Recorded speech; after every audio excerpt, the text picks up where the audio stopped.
નમસ્કાર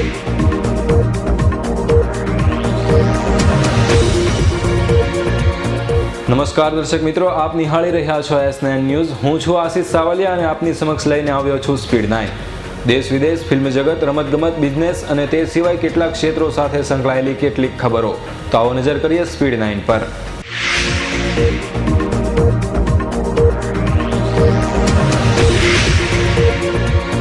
દિલ્હીમાં ગુજરાતના મુખ્યમંત્રી અને ભાજપના વડાપ્રધાન પદના ઉમેદવાર નરેન્દ્ર મોદીની યોજાઈ ભવ્ય રેલી। દિલ્હીમાં યોજાયેલી રેલીમાં નરેન્દ્ર મોદીએ દિલ્હીના મુખ્યમંત્રીના વિરોધમાં બોલતા કહ્યું, શીલા પાસે રિબિન કાપવા સિવાય કોઈ કામ નથી। વડાપ્રધાન પર પ્રહાર કરતા નરેન્દ્ર મોદીએ કહ્યું, દેશના વડાપ્રધાન દિલ્હીમાં છે અને તે સરદાર છે પરંતુ અસરદાર નથી। નરેન્દ્ર મોદીના ભાષણને સાંભળવા માટે ભાજપ દ્વારા 50 LED સ્ક્રીન લગાવવામાં આવ્યા। નરેન્દ્ર મોદીની દિલ્હીની રેલીમાં નવજોત સિદ્ધુએ રેલીને સંબોધતા નવું સૂત્ર આપ્યું, કોંગ્રેસ જા રહી હૈ, ભાજપ આ રહા હૈ। નરેન્દ્ર મોદીની દિલ્હીમાં યોજાયેલી રેલીમાં અંદાજે 5 લાખની જનમેદની ઉમટ્યાનો ભાજપનો દાવો। મુંબઈના થાણે વિસ્તારમાં હેલિકોપ્ટર ક્રેશ થતા 5 લોકોના મોત નીપજ્યા। મુંબઈના થાણેમાં થયેલા હેલિકોપ્ટર ક્રેશની દુર્ઘટના પછી તાત્કાલિક બચાવ ટીમ અને પોલીસ ટીમ કાર્યરત થઈ ગઈ। પાકિસ્તાનના પેશાવર શહેરમાં બોમ્બ બ્લાસ્ટ થતા 31ના મોત નીપજ્યા। પાકિસ્તાનના પેશાવરમાં થયેલા બોમ્બ બ્લાસ્ટની જવાબદારી હજુ સુધી કોઈ સંગઠને સ્વીકારી નથી। નવી પોલિસીની મદદથી અમદાવાદના ટેક્સટાઇલ ઉદ્યોગને ફરીથી ધમધમતો કરવાનો પ્રયાસ। અમદાવાદના ટેક્સટાઇલ ઉદ્યોગને ફરી ધમધમતો કરવા ગુજરાત સરકાર પહેલા નોરતાથી નવી ટેક્સટાઇલ પોલિસીની અમલ કરશે। યૌન શોષણમાં ફસાયેલા અને હરહંમેશ વિવાદમાં રહેતા આસારામનો પુત્ર નારાયણ સાંઈ રાજકારણમાં જોડાશે। આસારામનો પુત્ર નારાયણ સાંઈ રાજકારણમાં આવતાની સાથે જ નવું પક્ષ રચી ચૂંટણીમાં ઝંપલાવશે। વિવાદિત આસારામનો વિવાદિત પુત્ર નારાયણ સાંઈ પાર્ટીનું નામ ઓજસ્વી એવું રાખશે। નારાયણ સાંઈએ એક યુવકના ગાલ પર કિસ કરીને કર્યું હોમોસેક્સ્યુઅલ જેવું વર્તન। સુરતના ગુજરાતી વિદ્યાર્થીના ગાલ પર સાંઈએ હાથ ફેરવતા હતા અને ગાલ પર કિસ પણ કરતા હોવાનો ચોંકાવનારો ખુલાસો।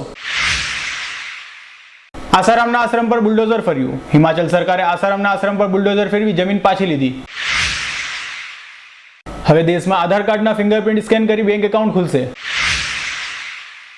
રિઝર્વ બેંકના આધાર કાર્ડના ફિંગરપ્રિન્ટ સ્કેનના નિર્ણયને અનુસરી એક્સિસ બેંકે ઈ-કેવીસાઈ સિસ્ટમ પણ શરૂ કરી। આગામી લોકસભાની ચૂંટણીને લઈ અત્યારથી જ રાજકારણમાં ગરમાગરમી શરૂ। 40 કરોડ યુવાઓ નક્કી કરશે વડાપ્રધાન કોણ।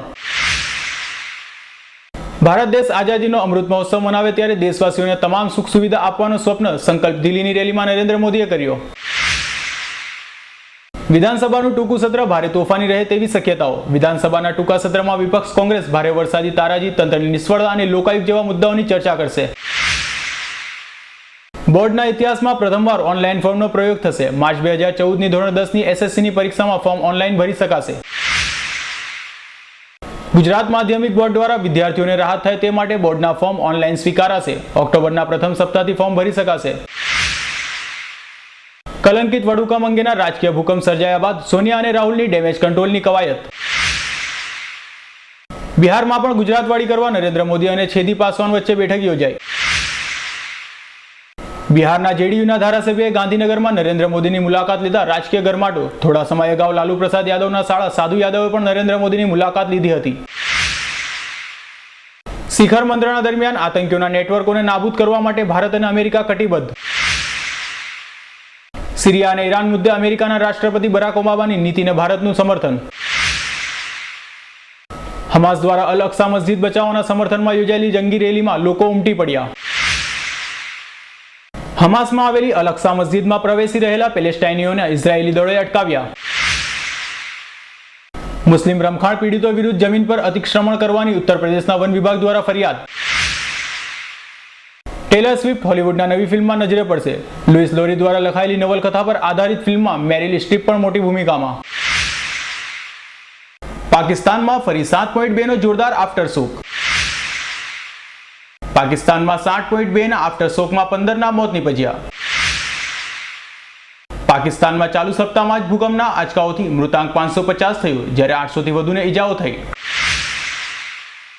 પાકિસ્તાનમાં ચાલુ સપ્તાહમાં 2 ભૂકંપના આંચકાઓથી અનેક મકાનો તૂટી પડ્યા। પાકિસ્તાનમાં બીજા ભૂકંપના આંચકાઓ દિલ્હી અને NCRમાં પણ અનુભવાયા। રેલવે રાજ્યમંત્રી અધીર ચૌધરી સામે એક હત્યા કેસમાં તહોમતનામું. રેલવે રાજ્યમંત્રી અધીર ચૌધરી સામે આ કેસમાં પશ્ચિમ બંગાળની એક કોર્ટે બિનજામીનપત્ર વોરંટ કાઢ્યું. અમેરિકી વડાપ્રધાન બરાક ઓબામાની ઈરાન રાષ્ટ્રપ્રમુખ હસન રૂહાની સાથે ટેલિફોનિક વાતચીત થઈ. ઈરાનના પ્રમુખ અને અમેરિકી પ્રમુખ વચ્ચે 1979 બાદ સૌપ્રથમ વખત વાતચીત થઈ. ઈરાનના પ્રમુખે અમેરિકી પ્રમુખ ઓબામા સાથે વાત કરતા કટ્ટરપંથીઓ નારાજ. આજે ગુજરાતના મુખ્યમંત્રી અને ભાજપના વડાપ્રધાન પદના ઉમેદવાર નરેન્દ્ર મોદીની દિલ્હીમાં રેલી. દિલ્હીમાં યોજાનારી નરેન્દ્ર મોદીની રેલીથી બ્રિટન અને અમેરિકાના રાજદૂતો દૂર રહેશે. બ્લેકબેરીનું ભવિષ્ય ડામાડોળ. ત્રિમાસિક પરિણામો $1 અબજની જંગી ખોટ. બ્લેકબેરી $1 અબજની જંગી ખોટ આવતા મોબાઈલ હેન્ડસેટ ઉત્પાદન બંધ કરશે તેવી ધારણા. મતદાર યાદીમાં સુધારાની આજે અંતિમ તક. સપ્ટેમ્બર મહિનાના દરેક રવિવારે ઉપાડાયેલી ખાસ જાગૃતિ ઝુંબેશનો આજે છેલ્લો દિવસ.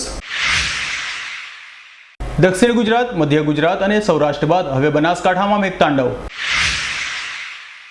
બનાસકાંઠામાં 27 કલાકમાં 15 ઇંચ વરસાદ ખાબકતા સંખ્યાબંધ મકાનો ધરાશયી થયા. બનાસકાંઠામાં ધોધમાર વરસાદને કારણે અનેક ઘરોમાં પાણી ઘૂસ્યા અને કલાકો સુધી અંધારપાટ રહ્યો. ભારે વરસાદને કારણે કચ્છના સારથીસ ડેમો છલકાતા કચ્છવાસીઓમાં હર્ષની હેલી. સારથીસ ડેમો છલકાતા કચ્છમાં પીવા અને સિંચાઈના પાણીની સમસ્યા ટળી. શનિવારે મોડી સાંજે અમદાવાદમાં ધોધમાર વરસાદ પડતા રસ્તાઓ પાણી થયા. Upper air cyclone system Gujarat પરથી ખસી રાજસ્થાન તરફ આગળ વધી. હવે ગુજરાતમાંથી ચોમાસું ટૂંક સમયમાં વિદાય લેશે. Miss Philippines Megan young miss world 2013 બની. મિસ વર્લ્ડમાં ભારતની નવનીત કૌર ટોપ 10માં પણ ન આવી. જોકે મલ્ટીમીડિયા માટેનો ખિતાબ જીતવામાં સફળ રહી. આતંકી હુમલાની દહેશત વચ્ચે યોજાયેલી મિસ વર્લ્ડની હરીફાઈ રોમાંચક રહી. એન્વાયરમેન્ટ ક્લિયરન્સ લીધા વિના ઈંટો અને રસ્તાઓ પર બનાવવા માટે માટી ખોદવા પર દેશભરમાં પ્રતિબંધ. નેશનલ ગ્રીન ટ્રિબ્યુનલે પોતાના માટી ખોદવા પરના વચગાળાના આદેશનો કડક અમલ કરાવવા તમામ રાજ્યના મુખ્ય સચિવોને આદેશ કર્યા. રાહુલ ગાંધી દ્વારા કલંકિત વટહુકમ અંગે કરાયેલા નિવેદન બાદ 3 અને 4 ઓક્ટોબરે કેબિનેટની બેઠક મળશે. રાહુલ ગાંધીએ વટહુકમનો જોરદાર વિરોધ કર્યા બાદ પક્ષના સંકટ નિવારકો ડેમેજ કંટ્રોલની સંકટ નિવારવા ડેમેજ કંટ્રોલની કવાયતમાં વ્યસ્ત થયા. સંયુક્ત રાષ્ટ્રની સામાન્ય સભામાં વડાપ્રધાન મનમોહનસિંહના સંબોધન પર સૌની નજર. સંબોધનમાં મનમોહનસિંહે કહ્યું, પાકિસ્તાન પોતાની ધરતી પરનું આતંકી માળખું બંધ કરે. સિમલા કરાર આધારે પાકિસ્તાન સાથેના તમામ મામલા ઉકેલવાની ભારતની તૈયારીઓ. વડાપ્રધાન મનમોહનસિંહે કહ્યું, ભારત પ્રાદેશિક અખંડિતતા સાથે ક્યારેય અને કદાપી સમાધાન નહીં કરે. પાકિસ્તાનના વડાપ્રધાન નવાઝ શરીફે કહ્યું, ભારત સાથે શાંતિ મંત્રણા શરૂ કરી તેથી 1999માં મારે સત્તા છોડવી પડી હતી. યુકેમાં કિંગલ કોલેજની ભારતીય મૂળની તબીબી વિદ્યાર્થીની અનિતા ત્રિવેદીનું ટ્રેન અડફેટે મોત થયું. અમેરિકાના ન્યૂયોર્કમાં આજે ભારતના વડાપ્રધાન મનમોહનસિંહ અને પાકિસ્તાનના વડાપ્રધાન નવાઝ શરીફને મળશે. ભારતના વડાપ્રધાન મનમોહનસિંહ પાકિસ્તાનની ધરતી પરથી ત્રાસવાદી પ્રવૃત્તિઓનું સંચાલન કરતા અને ભારતમાં હિંસાને છૂટો દોર આપતા ત્રાસવાદી બળોને અંકુશમાં લેવા શરીફને જણાવશે. 3 અને 4 ઓક્ટોબરે રાહુલ ગાંધી ગુજરાતના પ્રવાસે. ગુજરાતમાં રાહુલ ગાંધી આવતા જ લોકસભાની ચૂંટણીઓની તૈયારીઓ શરૂ થઈ જશે. રાહુલ ગાંધી ગુજરાત પ્રવાસ દરમિયાન અમદાવાદ અને સૌરાષ્ટ્રની મુલાકાત લેશે. દક્ષિણ ગુજરાતમાં પૂરથી થયેલા નુકસાનનો કેન્દ્ર અને રાજ્ય સરકારમાં રિપોર્ટ મોકલાશે. South Gujarat Chamber of Commerce વિવિધ એસોસિએશન પાસે સર્વે કરાવશે. સુરતમાં પૂરના પાણીથી માત્ર ટેક્સટાઇલ ઉદ્યોગને જ 200 કરોડનું નુકસાન થયું હોવાનું અનુમાન. નાઇજીરિયામાં બોટ દુર્ઘટનામાં 42ના મોત, 100થી વધુ લોકો લાપતા થયા. મલ્લિકા શેરાવત તેના ટીવી કાર્યક્રમના પ્રોમોના શૂટિંગમાં બાઇક પરથી પડી જતા ઘવાઈ. આખરે જળ પ્રકોપથી બહાર નીકળેલા ઉત્તરાખંડમાં 1 ઓક્ટોબરથી કેદારનાથ યાત્રા શરૂ થશે. હાલ મર્યાદિત સંખ્યામાં ભક્તોને જવા દેવાશે. ટેક્સ હેવન્સ તરીકે જાણીતા દેશોમાંનું પોતાનું ભંડોળ ભારતમાં વાળી રોકાણકારો દ્વારા કરાતી કરચોરી અટકાવવા જનરલ એન્ટી એવોઇડન્સ રૂલ્સ એટલે